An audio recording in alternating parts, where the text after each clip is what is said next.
महाभारत के युद्ध में कृष्ण की क्या भूमिका है यह हम सबको पता है। उन्होंने किस तरह से युद्ध में अपनी पूरी भूमिका निभाई थी और किस तरह से उन्होंने बिना अस्त्र शस्त्र उठाए पूरे महाभारत में कौरवों को परास्त कर दिया था।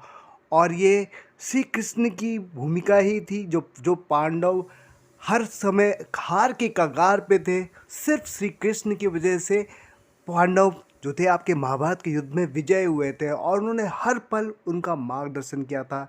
चाहे हम अर्जुन की बात करें, चाहे हम युधिष्ठिर की बात करें, चाहे हम गदाधारी भीम की बात करें, पांचों भाइयों का उन्होंने अच्छी तरह से मार्गदर्शन किया। और चाहे हम पंचाली की बात करें, जब उनका चीरहरण हो रहा था पूरी महासभा में, और जब कोई भी योद्धा आपकी उनकी रक्षा के लिए नहीं आया, और उस वक्त जो आपकी, चाहे हम किसी की बात करें, चाहे हम भीष्म की बात करें, चाहे हम किसी की भी बात करें, कोई भी उनकी हेल्प के नहीं आया था। उस समय पंचाली की मदद करने के लिए आपके वासुदेव आए थे।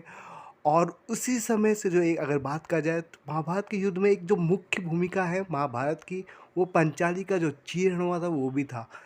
और उस समय भी वासुदेव ने बिना किसी उसके उनकी रक्षा करी थी। और देखा जाए, वह स्वयं भगवान थे, और लेकिन उन्होंने कभी भी अपनी हर जगह उन्होंने शक्ति का प्रदर्शन नहीं किया, बल्कि उन्होंने शांत रह के अपना विवेक का प्रयोग करके हमेशा उदाहरण प्रकट किया कि किस तरह से मनुष्य अपने जीवन काल में, चाहे वो कितना भी कठिन समय हो, उसका सामना कर सकता है, उस कठिनाई को आराम से पार कर सकता है। शांत विवेक से वह हर कठिनाई को पार कर सकता है।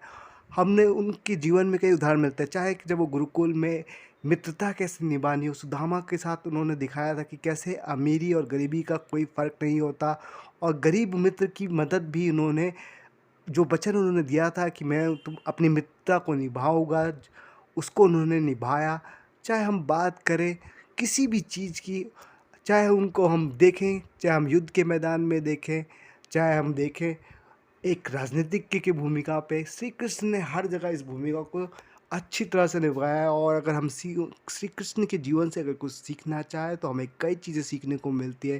चाहे हम ज्ञान की बात करें, चाहे हम शांत एकाग्र होके उस क्षण का प्रयोग करना चाहें जो हमें हर चीज़ जो आसान हो वो सुगम बन जाए, वो हमको श्री कृष्ण के जीवन से सीखने को मिलता है कि किस तरह से कठिन परिस्थितियों में भी आप शांत रह के उसको आराम से, उस विपदा को आराम से पार कर सकते हैं।